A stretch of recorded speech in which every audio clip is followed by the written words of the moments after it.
Halo, assalamualaikum warahmatullahi wabarakatuh. Balik lagi sama aku Delia. Selamat datang yang belum tahu ini channel aku. Sebenarnya aku udah lama nggak ngevlog kayak gini lagi. Udah sekitar 9 bulan yang lalu. Entah itu karena akunya nggak bikin konten atau ya karena beberapa kesibukan yang membuat aku kurang bisa membagi waktu. Nah, karena aku kembali lagi di konten vlog aku yang kedua, aku pengen sharing tentang sesuatu yang semoga bermanfaat untuk kalian semua. Tentu di kalangan mahasiswa ya, atau di kalangan yang umum juga bisa, di kalangan siswa atau pekerja yang sekarang ini masa pandemi udah lebih dari 1 tahun, udah banyak waktu yang kita lewati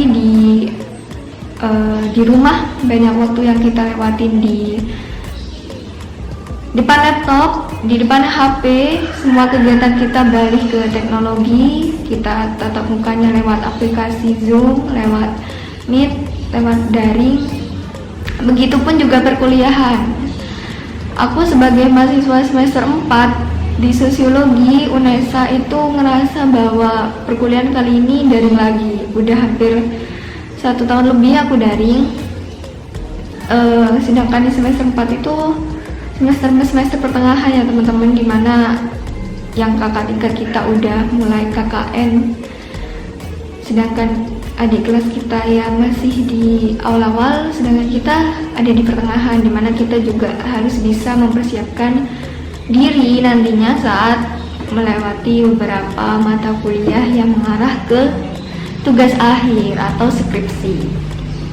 Nah, sedangkan di dunia perkuliahan itu tentu banyak banget kan seharusnya turun lapangan, pelatihan di lab dan sebagainya, tapi itu tidak bisa kita lakukan.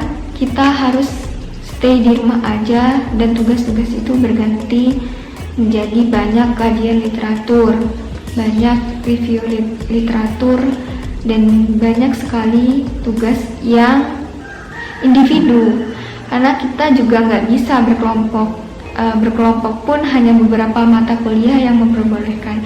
Sedangkan di mata kuliah yang lain tentunya kita harus mandiri karena itu tugasnya individu. Jarak waktu tidak bisa membuat kita bertemu. Tentu tugas kelompok akan sulit dilakukan. Bagaimana komunikasi itu hanya bisa dilakukan melalui aplikasi saja gitu. Nah, seperti judulnya kali ini, aku pengen ngebahas tentang pola tidur yang berantakan di masa pandemi. Nah, ada beberapa teman, mungkin aku sendiri juga pernah mengalaminya, mungkin juga kalian pernah mengalaminya, bahwa banyak banget yang ngerasa pola tidurnya itu berantakan di saat daring ini, di saat kondisi pandemi COVID-19 ini, dimana kita kebanyakan di rumah. Tentu mulai dari pola makan, pola tidur, asupan gizi, olahraga kita pun juga berantakan gitu, karena kan kita harus beradaptasi nih teman-teman.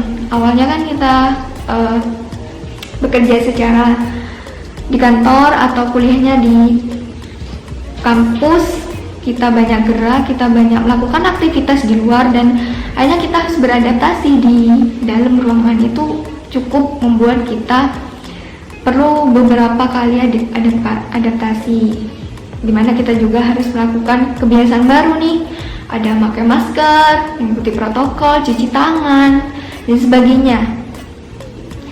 Di kalangan mahasiswa khususnya, aku pengen ngebahas ini dari teman-teman aku juga sering mengatakan bahwa dia sulit tidur, dia insomnia, dia seperti kelelawar yang tidurnya itu kebalik teman-teman.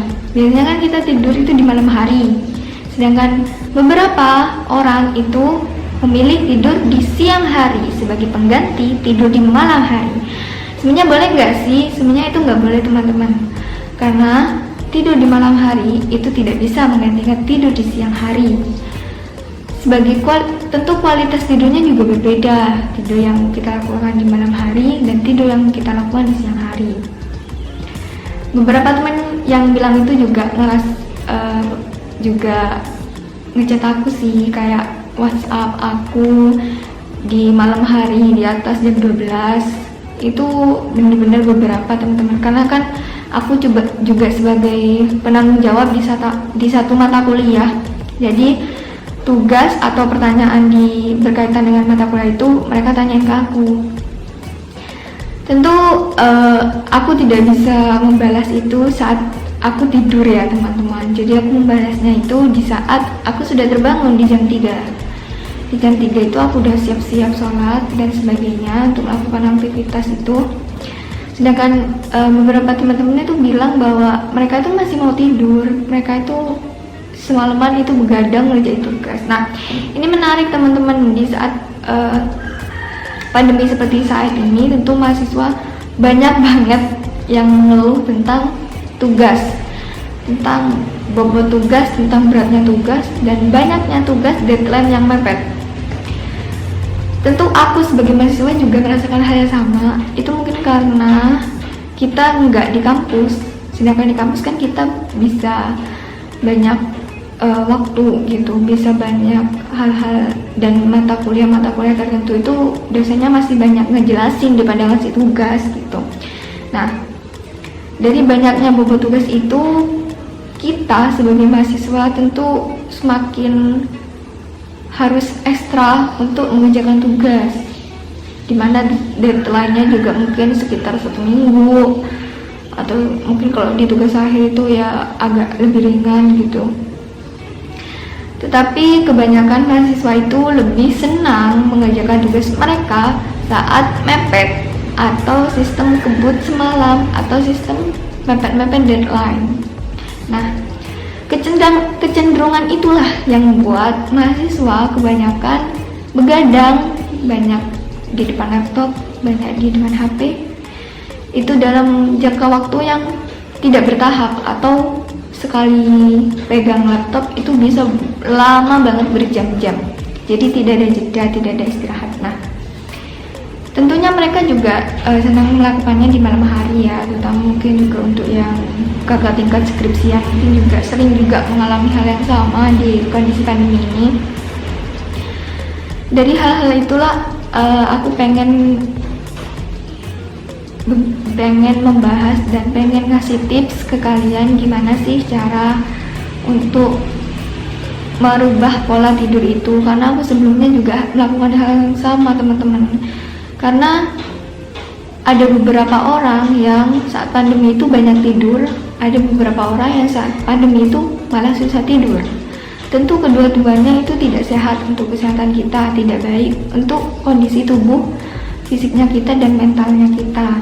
Nah, di saat semester 2 itu aku juga melakukan hal yang sama, dimana aku sering banyak banget begadang, karena akhirnya tidur siangku menjadi seperti kelelawar juga. Di saat kondisi seperti itulah tubuh aku memberikan sinyal, dimana aku itu beberapa kali sakit dan beberapa kali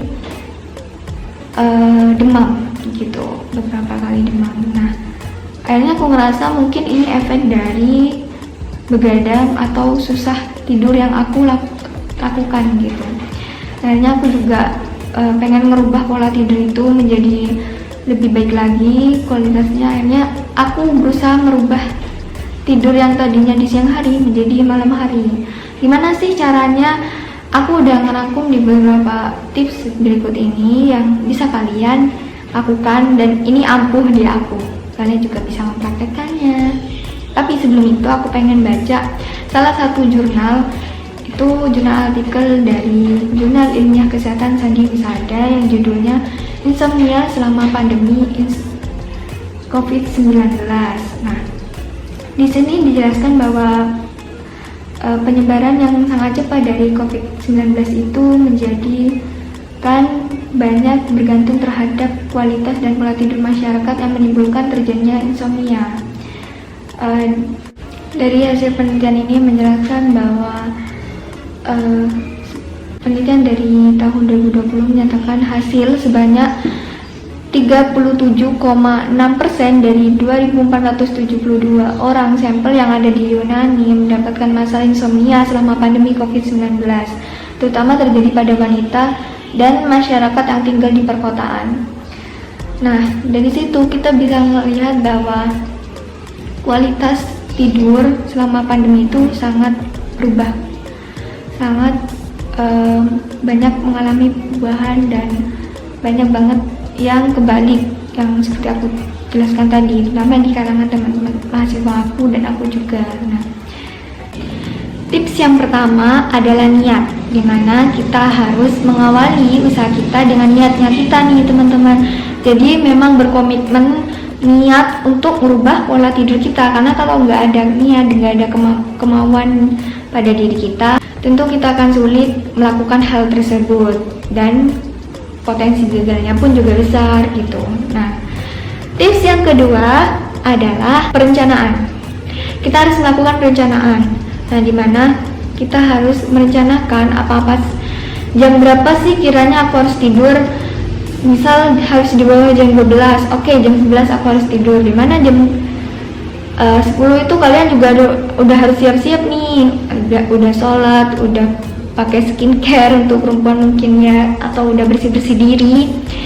Setelah itu barulah kita menuju ke tempat tidur. Tips yang ketiga adalah jauhkan gadget dari samping kita, dari pandangan kita, karena banyak banget kondisi dimana kita itu terganggu dengan hadirnya gadget.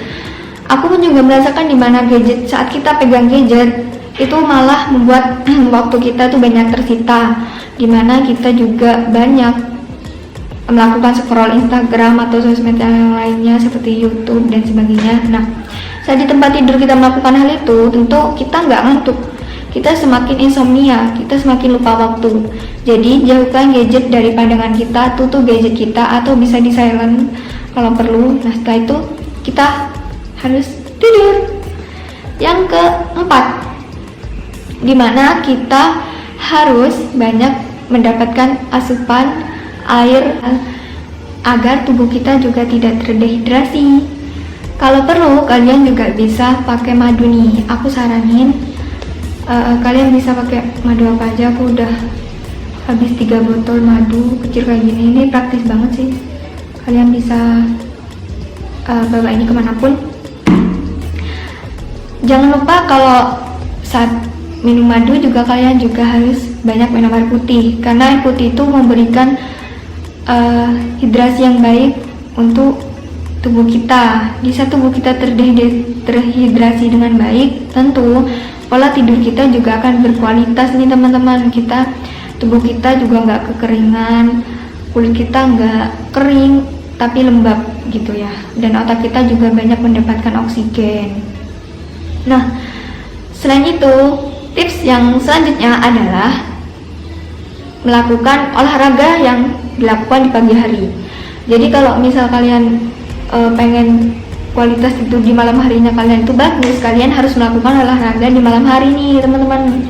Dimana olahraga itu kalian bisa lakukan 15 menit aja ya, gak usah kelamaan. Pokoknya kalian udah berkeringat, olahraganya tuh bisa apa aja sih? Bisa kalian melakukan jogging, atau bisa main bulu tangkis, voli, basket dan sebagainya. Intinya kita harus berolahraga, tapi sebelumnya juga pemanasan ya. Nah, ketika kita udah olahraga di pagi hari, tentu tubuh kita juga udah mulai kelelahan nih, udah banyak gerak kan, udah banyak berkeringat. Tentu di malam harinya kita juga bisa dapat tidur dengan baik. Oke, terima kasih ya teman-teman yang udah nonton vlog kali ini. Semoga aku bisa upload sering-sering ya, atau 1 bulan 1 kali lah minimal bisa upload video bagi sharing kayak gini. Dan semoga kalian suka, dan jangan begadang, please jangan begadang untuk kalian, karena kesehatan kalian itu lebih penting. Maaf suara saya tuh agak serak ya. Nah, ketika kalian nggak begadang, tentu kalian juga akan merasakan jangka panjangnya. Sedangkan kalian jika begadang, itu banyak banget penurunan dari kondisi tubuh kalian nantinya. Oke, terima kasih. Jaga kesehatan di kondisi pandemi seperti ini, jaga jarak dan patuhi protokol kesehatan. Jangan lupa pakai masker. Assalamualaikum warahmatullahi wabarakatuh.